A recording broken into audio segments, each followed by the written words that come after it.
Careful. I know. Don't be scared, honey. Whoa! It's like an airplane. We're on slow motion. It's 3 speeds. But when you stop, it kind of moves a little bit, and that's when everybody comes. Freaks out. But that's the driver. But Chief, I trust this more than like the Ferris wheel.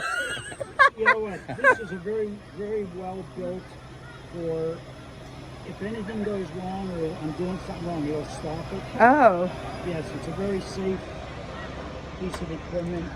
Costs $1.2 million. Whoa.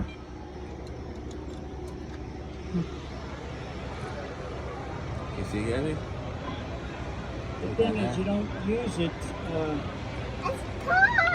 That's right, baby. There's not many opportunities to use it as it should be used, but that's fine. But the thing is, if you have high-rise buildings or buildings that are very large with a lot of people in, this is what you need to protect them or to rescue them.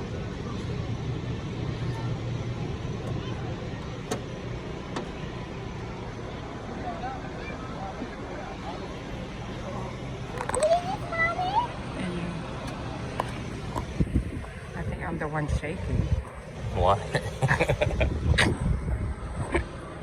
Yeah, we could go